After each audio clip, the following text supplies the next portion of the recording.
It is awesome going last because you get to, brevity's your friend. But anyone who's ever heard me talk or moderate, you're all screwed. I'm just letting you know right now. Welcome, everybody. I know it has been a long day, but my senses tell me that we are ever mindful of the state of the globe since 9/11. And you heard it talked about a couple of panels ago, like Fort Hood, or the finish line at the Boston Marathon, or Chattanooga, or Paris, or San Bernardino, or Brussels, or Orlando, or Flight 9268 over the Sinai, or the Ivory Coast, or Pakistan, or Turkey, or Syria, and those other places like Afghanistan and Iraq. Our freedom has changed forever. Our way of life has changed forever. The world is not getting any nicer. I'm not here to give you a pep talk. It's unstable, and it's increasingly more complex and more dangerous. At no other time in our young 240-year history has America ever been engaged, decisively engaged, with our nation's enemies for this long. Little over 315 million Americans, less than 1%, and if you want to be exact, it's 0.4% of the nation wears one of the uniforms of our branches of service. So what's the so what in that last statement? We've been fighting for 15 straight years, and we've been doing it with an all-volunteer force. Meaning you all could be doing anything you wanted in your life, but you chose this life. The strongest army that has ever marched, the most powerful sea forces that have ever sailed, and for the last 69 years, an Air Force that has provided the full spectrum of air supremacy and air lethality.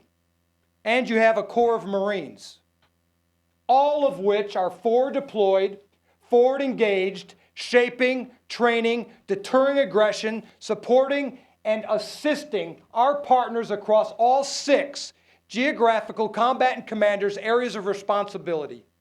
And they are responding to every crisis, every conflict, and every contingency around the world.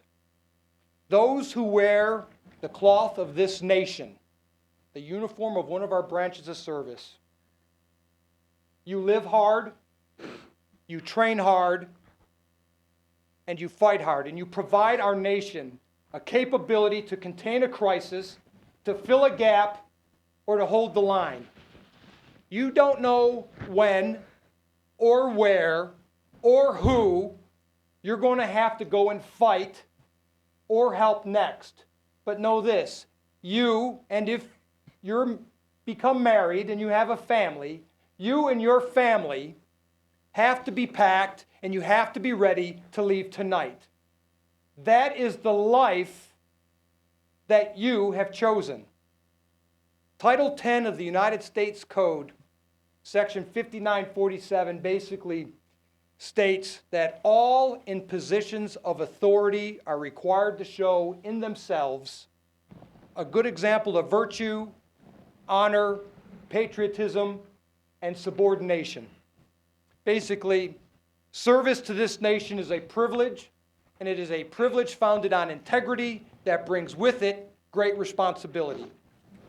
So when someone swears to support and defend the Constitution of the United States, they are assuming the most formidable obligation they will encounter in their lifetime. Thousands upon thousands have given their lives to preserve for you the opportunity to take such an oath. What you are actually doing is you are pledging all your means, all your talents, and your very life to an idea. Serving and protecting free people who live in a free society, who are allowed to come and go as they please. You are ready to subordinate your life to this country. So at the very center of the 21st century calling to service, the servant leader, the warrior leader ethos absolutely remains. We have 4 such leaders with us today. Let me briefly introduce them. Major Katelyn van Dam is a major in the United States Marine Corps Reserve. She served on active duty for 10 years, and in her last assignment, she served as a staff platoon commander at the basic school in Quantico. She was teaching new Marine officers basic tactics and leadership. Major Van Dam was an attack helicopter pilot who flew with the Marine Light Attack Helicopter Squadron 267 out of Camp Pendleton, California. During that time, she deployed to Afghanistan in support of combat operations and to the Horn of Africa and the Gulf of Aden in support of counter-piracy operations. Major Van Dam is a 2005 graduate of the United States Military Academy, as you were, the United States Naval Academy. Hey, go Navy, they're going to beat the Army soon. Don't worry about it. No. We'll see. She's married to David Van Dam, a decorated Marine combat veteran. Please welcome Major Van Dam.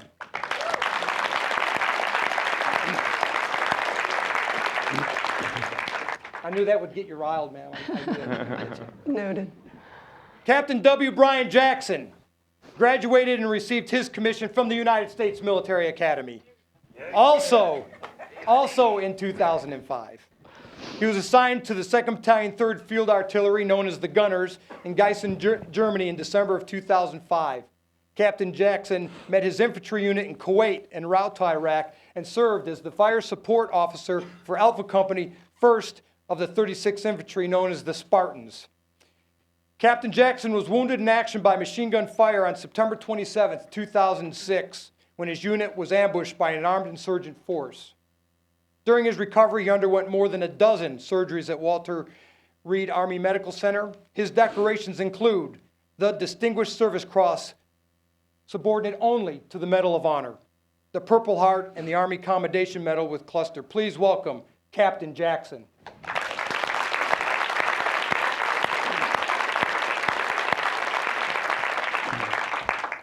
Sergeant First Class Michael Schlitz, who I'm also proud to say he and I have talked for the last hour or so. Fellow Ranger brother. I happen to be a Ranger, and in a second I'll be able to talk about Major Smiley, who's also a fellow Ranger, motivating. But Sergeant First Class Michael Schlitz also has the greatest last name, don't he? Medically retired from the United States Army, March 2010, after 14 years of service. In February of 2007, Sergeant First Class Schlitz and his platoon were in southern Baghdad performing a route clearing mission to identify and exploit improvised explosive devices when 2 artillery shells attached to a propane tank exploded. Sergeant First Class Schlitz was thrown from the vehicle and miraculously survived. However, the blast killed his driver, his gunner, and his medic. Sergeant First Class Schlitz not only lost his platoon brothers that day, he also sustained burns to 85% of his body, lost the vision in his left eye and both of his hands. In the years following that life-altering moment, Sergeant First Class Schlitz has personally committed to live a better life for the friends, his brothers, he lost that day, a life they would be proud of. Please welcome Sergeant First Class Schlitz.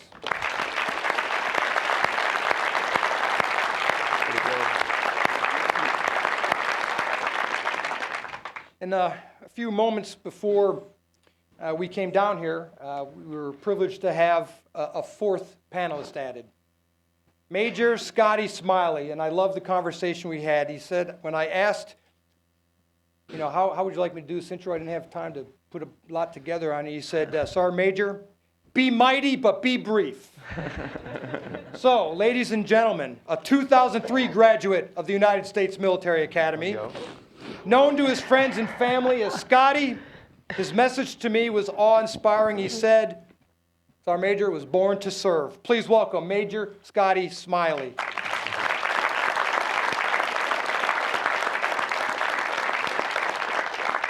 So I would like to offer each of our distinguished panelists an opportunity to share what they are doing today and what inspired all of them to serve. And ma'am, why don't we start with you? All right. Today I am a graduate student at Johns Hopkins SAIS here in Washington, D.C. My inspiration to serve my family's here in the second row. Certainly came from my upbringing. I come from a family that serves their community in various capacities. And I was a plebe, a freshman at the Naval Academy when September 11th happened. And there was a grand rush of us who all decided that we were going to enlist immediately so we could get to the war. Well, joke was on me. I found myself there nearly 10 years later, and the war was still going on and raging. The United States Marine Corps was a calling to me. When I showed up my plebe year, the staff sergeants and gunnies complained the most, talked about how they worked the longest days, the hardest hours, had the worst equipment, and were most underappreciated. And at the end of the day, there was nothing they loved more than being a United States Marine. And I grew up in a family of police officers, firefighters, and it's a very similar mentality. So that appealed to me. I wanted to go offensively into the fight, and so I chose and worked hard to get the Cobra spot out of flight school. That's an attack helicopter. I hate to use the Army reference, but it's similar to an Apache, but cooler, just in case anyone's unfamiliar. And really, flying the Cobra was amazing. It was everything I hoped for and more, especially when I got to combat. But the real privilege was the 65 Marines I led as an airframes OIC and officer in charge. Some of the most professional patriots this country has ever produced. They would be out on the fight line for 16 hours at a day. They would fight each other to go outside the wire to fix our helicopters when they crashed, or something happened to them and they needed to fix them. And that was the true privilege. And then also leading second lieutenants at the basic school. So it was an amazing career, and I'll certainly maybe have time for more war stories later, but I will turn it over to my esteemed colleagues up here. Yeah, I can go next. No, right now I'm in charge of a business I opened up, Hope Unseen, just inspirational speaking around the country with my wife Tiffany, just kind of inspiring people to live a full life, and no matter what their circumstances, whatever they face, just to continue to live and have joy and hope. I'm also an investment banker out of New York, Drexel Hamilton. It's a service-disabled, veteran-owned business. It's awesome to work with corporations to move money. Just really inspiring and intellectually stimulating. So always trying to work my brain. But I recently retired out of the Army medically in May of 2015, a little over a year and a half ago, being seriously injured, blinded by a suicide car bomb in April of 2005. Given the decision to, going through the medical board, I was given a decision, did I still want to serve? And just, one of the Army values is selfless service and also duty. I still hadn't served the 5 years of active duty service that each one of you will be committed to, and I just felt I could still do something. And for some reason, there's some caveat in the Army that still let me serve. So I just, continued to inspire and was able to teach at the military academy, get a company command at the Warrior Transition Unit. My last job was at Gonzaga University, ROTC, just to continue to inspire cadets. So it was an honor to serve. And for me, one of the reasons I served was it was a free education. Like, it was great to go to the military academy, but then it wasn't until September 11th, my junior year, that I really realized that service and freedoms here are not free. And as Command Sergeant Major just stated, the world has changed. And I could see that as recent grads came back to the academy and talked about being in Afghanistan and what that meant. And so I knew I had a calling to serve my country and to do something that many here in this country are not willing to do. So it was great, and I love the service, and I just thank you all for what you've done.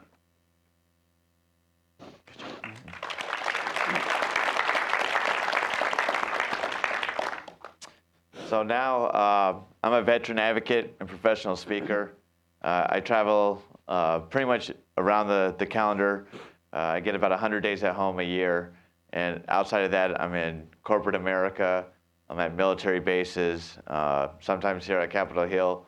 And really, it's about raising awareness for those that don't know what the veteran community is going through and the military community is going through.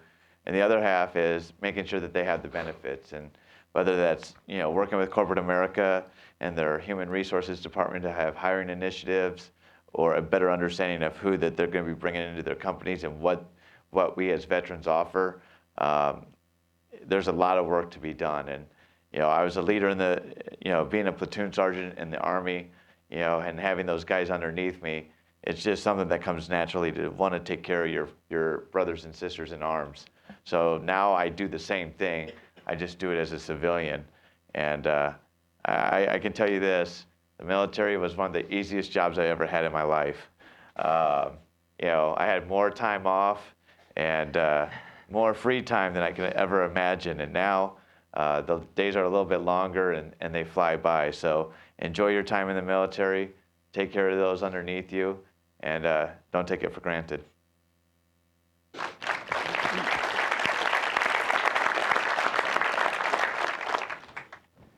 So I was also a 2005 graduate from a service academy, so I was there before 9/11, and my roommate, who's here, Matt Vision, also my best man at my wedding, went through the same experience. And for us, it really became real after 9/11 to know that we signed up when we were at peace, and we were going to go fight a war once we graduated. And so I spent 4 years training up, preparing my mind mentally, but you can never really fully prepare yourself for what you're going to get into until you actually experience it. And then it becomes very surreal when you're put in that environment where you not only have to look after the people you're responsible for, but make sure that you're always doing whatever you can to make sure that they come back home and looking after their best interests. So I tell people that leadership is not something that you just know or you can learn. It's something that is a slow, gradual process of you inculcate that inside of yourself and you learn about how to put other people before yourself, not worrying about recognition or about what people think or where you get your validation from.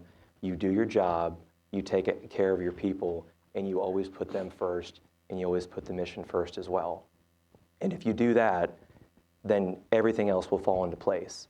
And that's something that I had to learn over time, that it was a humbling process for me to feel that sense of pride and camaraderie, and yet also learn how to put other people before myself and focus on the mission. And so for me, going to a service academy was the best thing that I could do because I had somebody tell me when to wake up, where to be, what to wear. And so all that was taken out of the equation for me to have to worry about.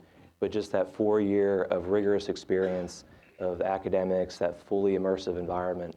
And then I felt like for me, it got my head where it needed to be, because as soon as I was commissioned, within 6 months, I was downrange, deployed. And as a field artillery officer who had gone through artillery training, and then to see yourself thrown into a combat environment where you have to learn a lot of those tactics on the fly, it was tough. And it was a very uphill curve for me to learn all that on the fly. For me, the experience of learning what I had to learn, and then some of that being downrange, it was a challenging experience. But for all these young cadets, and I say young cadets because I feel like being 10 years removed from graduating, it makes me feel a little bit older. Especially when you go to see a state fair and you run into a Marine recruiter and they have pull-ups set up, and they ask you to sign a form and say, hey, can you sign this? Because they're going to contact you later on. And you tell them your age, and they say, you know what, don't worry about it. Just do your pull-ups. That's when you feel like you're a little older. But it was an honor to serve in combat and to know that over time, building a rapport from scratch and then being at a point where they trust you enough to lead soldiers in combat, to take those patrols, mounted, dismounted, was the greatest honor for me in my life, to know that they trusted me that much, not being an infantry officer, but being put in that situation and putting those lives under my care. It was a great honor.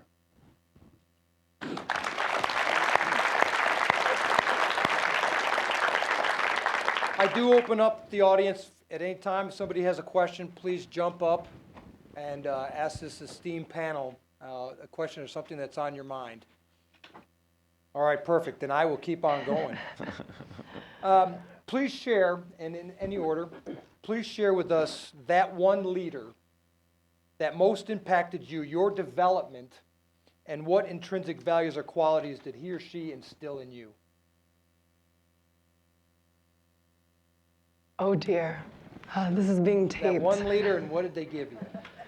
I worked for a lot of good leaders, some great leaders, but I have to say my last commanding officer when I was at the basic school really taught me a lot, and it was interesting to be, I felt like I was very saturated by his lessons on the backside of my 10 years in the Marine Corps. But he was an extremely measured individual. He'd be presented with a situation sometimes with two sides that were very volatile in the moment. And he would take everything measured. He'd say, all right, I've got all my information.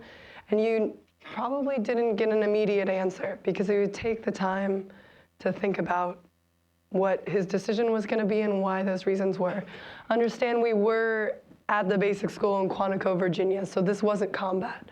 I certainly served under some amazing leaders in combat with no kidding, there I was stories that I can tell you after. But overall, as far as leadership, my last CO at the basic school, the way that he handled problems just elevated the entire situation in the room. It forced all of us to also come up to his level of, hey, I don't want to hear about how you feel. This is the United States Marine Corps. I want to hear about the facts, and I want to hear about your solutions and how you think that we should go forward. And then I will make the decision. And for me, that was a life lesson, something that I wish I had maybe seen earlier on in my career, but also certainly something I'll take with me for the rest of my professional career and into my personal life as well. And mine was my third commander.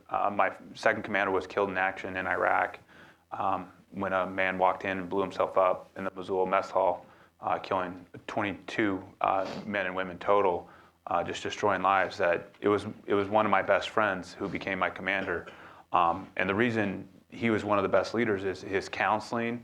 You know, the 4856, those in the Army, learn how to film out and film out well. But he did it with such grace. As she just shared, like facts, points, and then taught you how to improve. But like his sense of humor was outrageous. He'd sing on the microphone, something you're not supposed to do. But when you're in combat, you have to have a little bit of serenity. You have to have a little bit of peace. And just his leadership, one of the most physically fit men I've ever met. The dude's still a stud. But he was always that example for me to look up to, not just being a good friend, but someone I looked up to as a great leader, great values, morals, but had the sense of humor to really break down barriers and really led our company in an amazing way. So I do, for me, I don't think I narrow it down to one leader, because I think when you build your own leadership style, it's a combination of multiple leaders. And early on, when I first came in as an enlisted guy, I was in incredible shape. So being able to outperform a lot of the other guys gave me unique opportunities to go to schools right away. And I got promoted very quickly. But that didn't do very much, even though I got the chance to go to all the cool guys' schools. It didn't give me much on the leadership.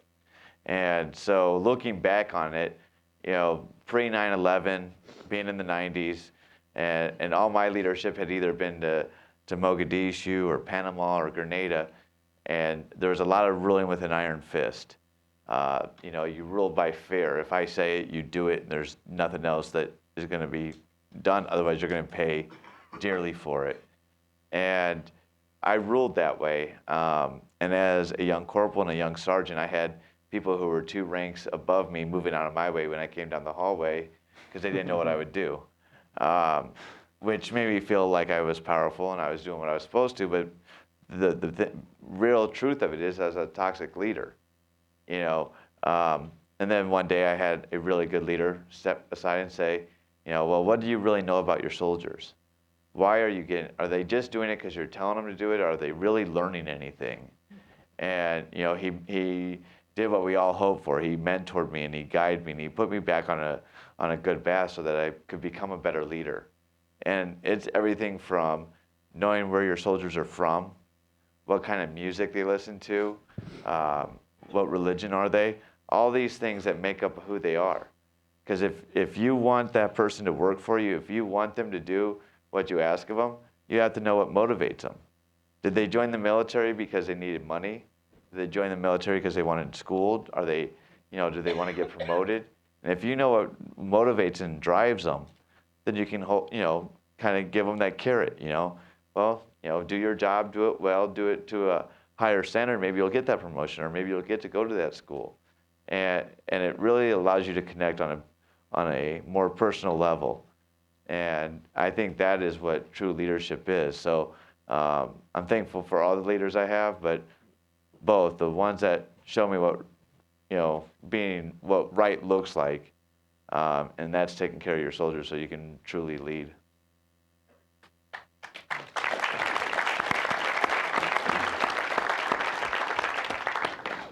So for me, the greatest lessons I learned was from my battalion commander in Korea, who I thought had a great perspective on life. He was a man of faith and conviction, and he would always tell us that it was important to always put your soldiers before yourself, but you would be able to tell if you were successful at the end of your time spent with those soldiers, that if you drove your unit like a rental car versus actually showing them that you cared and putting their interests first.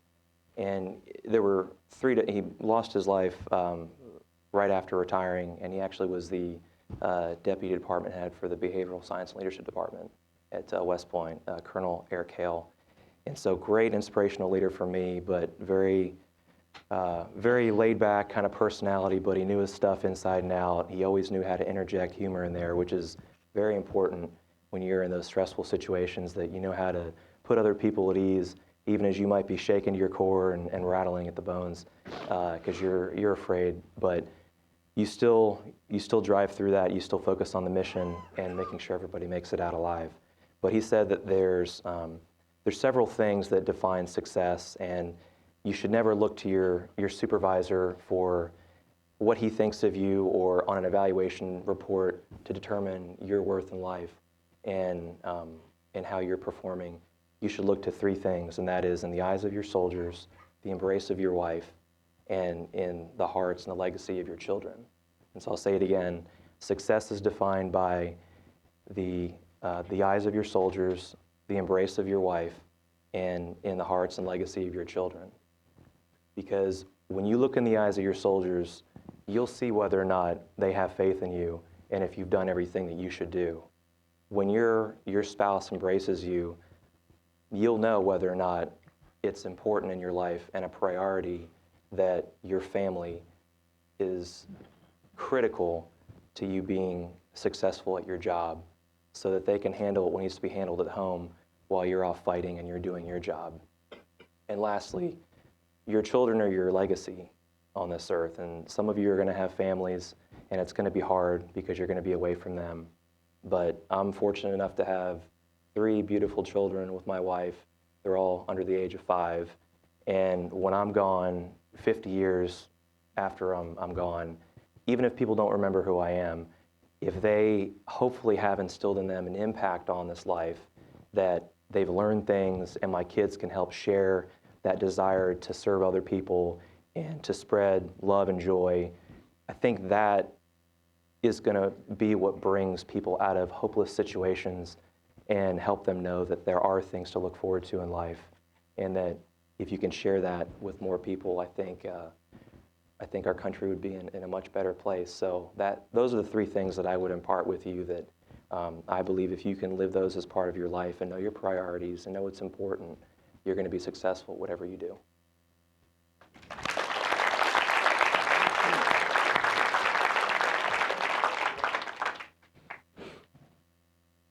Go ahead. Cadet Fitzsimmons of Virginia Tech. My question had to do with, we discussed a lot how interacting with those underneath you and the great experience and things that you gain from them and the joy of serving them. And I was just wondering what things specifically really kind of reverberated with you guys about leading them and experiences you had with those underneath you.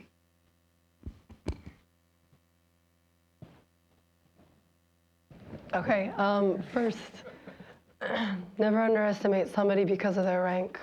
One of the greatest mentors I had in the United States Marine Corps was a gunnery sergeant who happened to also have 2 master's degrees, but that's neither here nor there.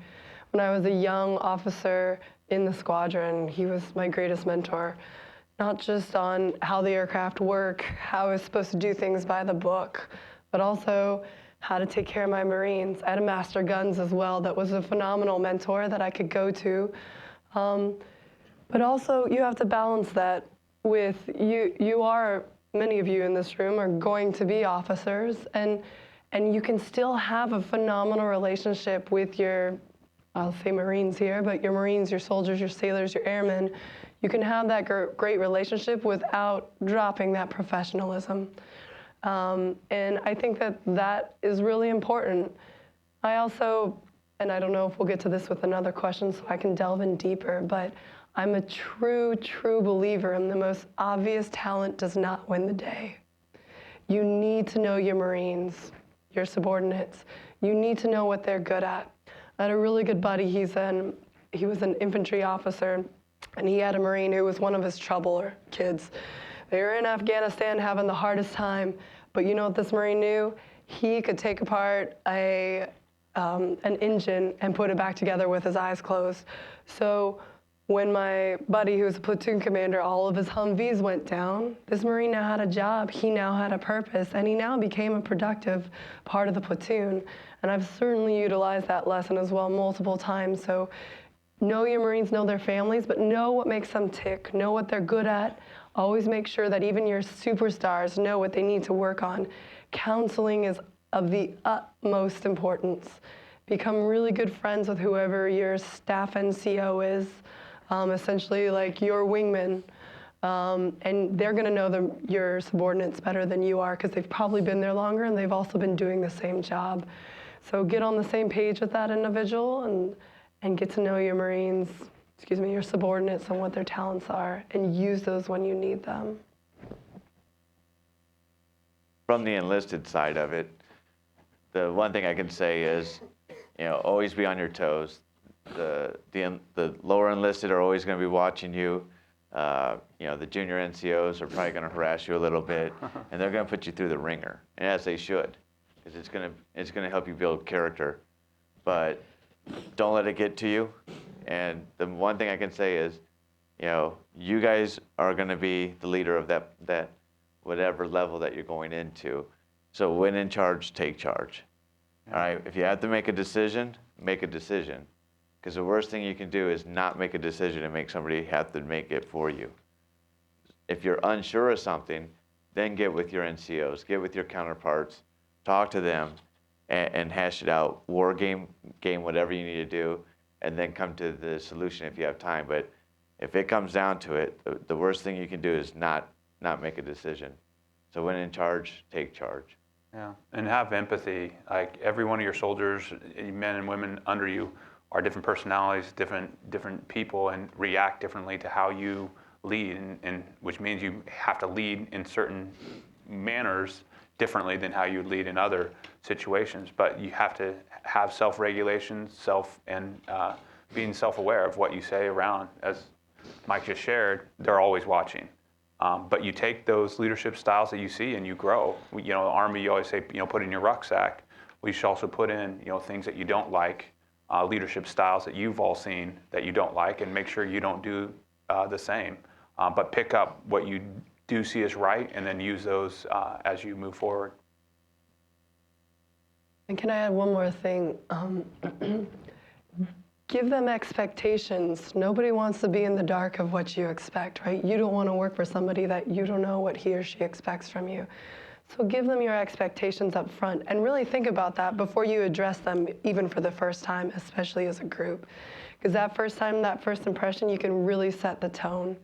And if you give them expectations and they know what to work for and what's okay and what's not okay, then they're gonna work hard for you.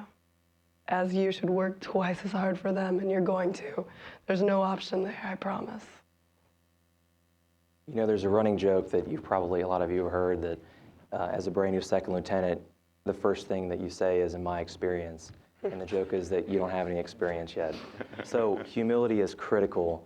You not only have to be good at making decisions like Sergeant Schlitz was saying, or Schlitz, I'm sorry, was saying, but you've got to be humble enough to know when you're not right. And one of the hardest things as a leader is to know when to say no. And I had an example when I was in Korea after being deployed and having to tell a captain who was a superior to me that I wouldn't take my unit out on the highway late at night in a frigid winter condition because it wasn't safe. And my guys have been up for 24 hours. And sometimes there's no one that's going to be there to tell you what to do. You have to make that decision on your own, and you have to make a hard choice, not knowing how it's going to work out. But at the end of the day, Colonel Cale was my battalion commander, and he had my back because he knew I was doing what was best for the unit, what was safe, and I was decisive in my decision. So don't be afraid to make mistakes because you're going to make mistakes. Just try not to make them when it matters, when you're in combat. Make those mistakes when you're in training. Make as many mistakes as you can right now when you're not affecting lives. Yeah, please. And just note, I just got handed the hook. Buses are being held until 4, which means this is unfortunately going to have to be the last question. So make it a good No one. pressure. Don't screw this up. No pressure. No pressure. Yeah, no Decisive. pressure. Cadet Waymiller, United States Military Academy. My question is more geared for Sergeant Schlitz and Major Smiley. Gentlemen, I have a best friend from our first summer of training. He was like a fourth roommate to me, and unfortunately he's gone through now his 5th ACL and is being threatened with not being able to commission, not being able to graduate. I'm wondering if there's something that I can pass along to him from you gentlemen that might help him find new purpose or be able to rationalize his position. I think we all have our purpose in life, and sometimes you get hit with a curveball. Sometimes you have to go down routes and roads that you don't want to go, but that's life. Like, was it Forrest Gump? Life's like a box of chocolates. I've had some rotten chocolates handed my way. That you adapt and overcome. You work your hardest in every situation that you're placed in, and you put your best foot forward. And sometimes, I'm a Christian, and like God allows things bad to happen to people. It is what it is. But it doesn't mean your attitude, your demeanor, your work ethic should suffer. Always put your best foot forward. Always go after what you dream for. And yeah, sometimes there are rules in the Army. You can't enter if this is issue, but it doesn't mean you can't still serve. You can still give back in such an amazing way. So just encourage them, and this is for everyone. It doesn't matter what's happened in your life in the past or even in the future, just keep working forward. Keep having that mission in mind and always working towards it, and everything will work out for the good. I would suggest just remind him, don't get discouraged. Even if he can't commission, and hopefully he'll figure out a way to adapt and still be able to commission. But if he doesn't, he's still got a great education, and he still learned a lot by being at the academy. That's going to put him in a unique position to maybe go on to one of these other companies that does a lot for the military, that he can add in input and decision making that could impact everybody who's still serving. So it might not be what he foresees himself doing. I know I never saw myself. If you ask any one of my friends, the fact that I even put on a suit nowadays is beyond their belief. The fact that I'm not running around in cargo shorts and flip-flops. That's how everybody kind of views me.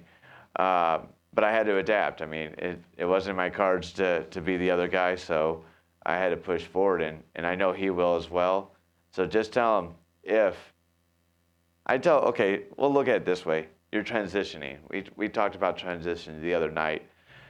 When you're transitioning, I always hear, yeah, my buddy, I'm going to go work on the police force. My buddy works there. He's got me a spot. Great. What's your contingency plan? I don't have one. Bad idea. And then there's other ones that, I'm going to go to school. All right. What if school doesn't quite work out? What if you get there and you just need a little bit more time before you go back? What's your contingency plan? Well, then I'm going to go try to get on the police force. All right, that doesn't work out. What's your second contingency plan? It's goals. We always talk about goals, right? Short-term, mid-term, long-term goals. Well, anytime you're planning for the future, you should have contingencies to that as well. Three contingencies. So if something doesn't work out for you, you're not able to do it, fall back and you still have a plan, because when you don't have any idea what you're going to do, bad things are going to happen from that point on.